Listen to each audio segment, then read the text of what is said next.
Hey YouTube, it's late in the day and I'm doing some more shooting with my Norica Dream Hunter. So far I think the best improvement I've made is just spraying some silicone onto the inside here on the trigger.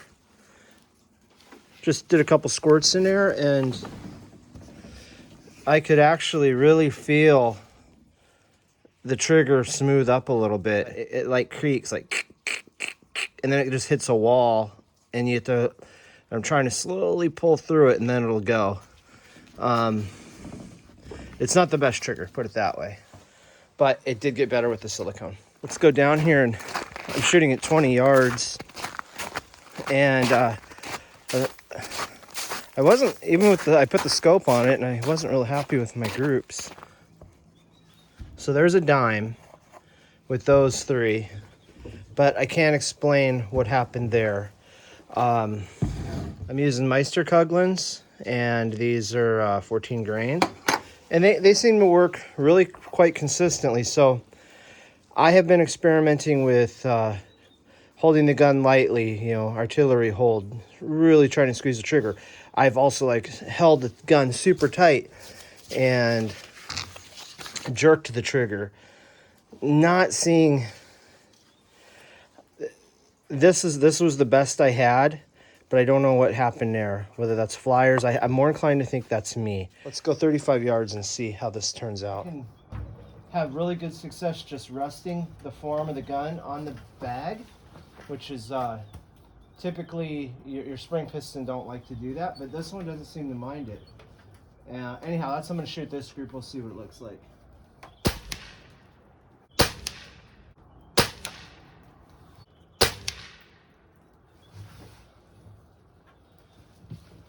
Oh, look at that. See, guys? Look what it just did. Isn't that weird? It sometimes does that. Maybe when I see the video, I can determine what happened. Perhaps I just didn't click it in place positively enough.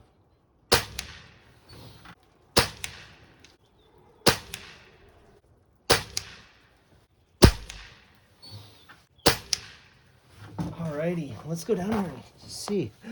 50% here, and then the other 50 out there. This gun's difficult for me to shoot well consistently. All right, let's see. I think you guys have enough light for this target. So how many times have you guys come out of the house and run into this situation? There's a squirrel heading to your bird feeder. What are you gonna do? Sometimes there's only one solution.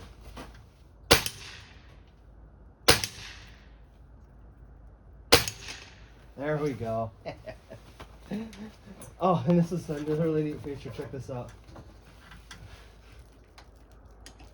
It's good news. I found my trigger gauge. Just put it on the trigger and then pull. Looks like 2.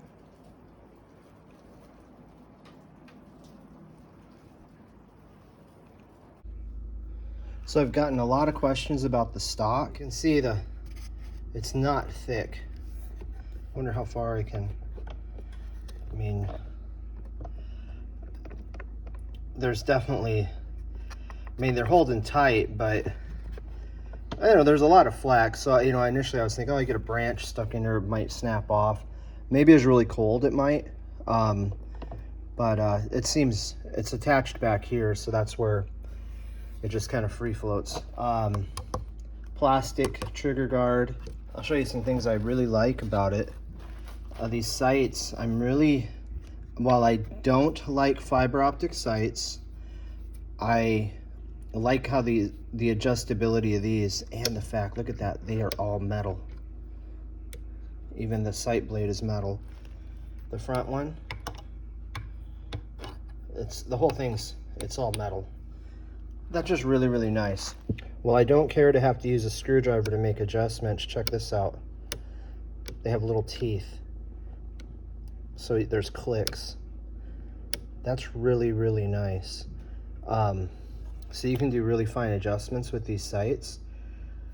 While I'd still like to have the clicker knobs, I'm wondering if this is just more precise because they're not gonna get knocked around. You know, actually, you know what the really good thing is? somebody comes along and they're looking at your gun and it'll just sit there and mess it all up for you. So that's a good feature. I've got comments about this pad here, and it's not plastic, it's actually rubber, kind of a plasticky rubber cover. And this piece here, the magnet doesn't, see, it really goes to that. I think it's picking up on the metal. I think this is aluminum and it's picking up on the metal. And then what you have, let me get the light. Your piston is completely sealed inside that, I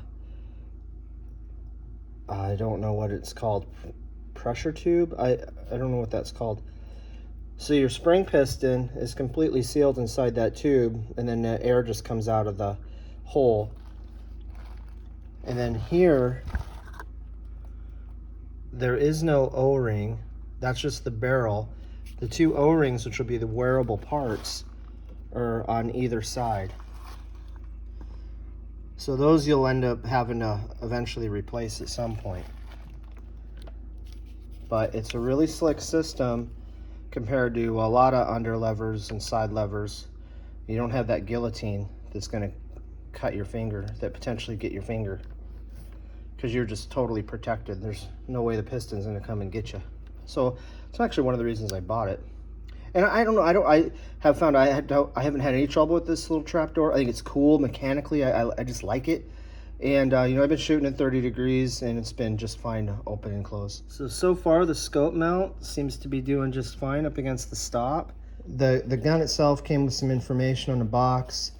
Your weight is 7.1 pounds.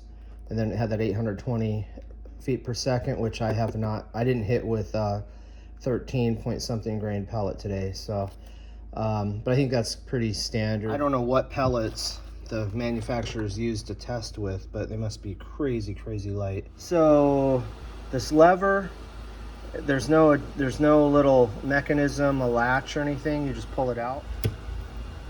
And so it's got that ball bearing detent in there. So I mean, it works. I think just make sure you snap it back in place when you're shooting or it will pop loose.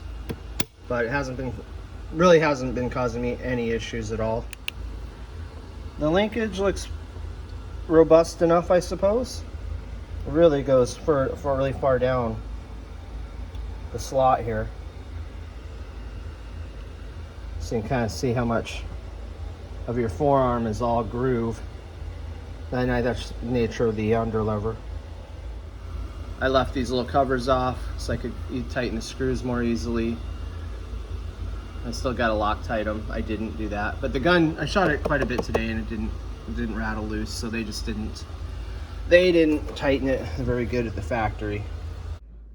All right, before I wrap this all up and give you a size comparison of the Norica on the very right compared to my Hudson Model 95 in the center, and then my first generation Benjamin Marauder on the left. The Norica is longer than all of them. You guys would be probably interested in this for hunting. Just be aware, because I've had my Marauder out in the woods and I found it to be pretty unwieldy, and so the Norica is going to be even worse. Small thing I do like with the hood is I have a tendency to rest my guns up against something, and then that protects your front sight. So that's really nice, where as compared to my favorite gun of all time, the Hudson Model 95, it doesn't have that. So to wrap this up, my final thoughts on the gun. Would I buy it again?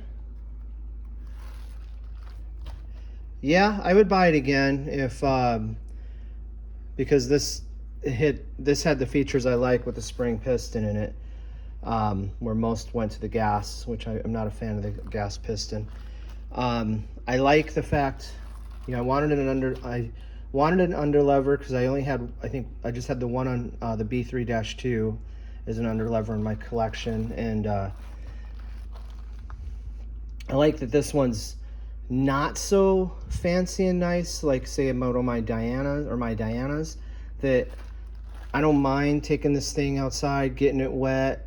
It falls over, gets banged around. That's really important because I do have quite a few really nice guns that what they, you know, it's like I have them, they're cool, I shoot them once in a while, but it's kind of more fun to have something that you take out and shoot. So that's what I feel about this. And then now the downside is I'm not a huge fan of springers, even though I do have quite a few. They're just really challenging to shoot. So it's neat to kind of teach yourself how to get better, but then it also gets kind of frustrating when I know I could shoot a pneumatic way better without effort.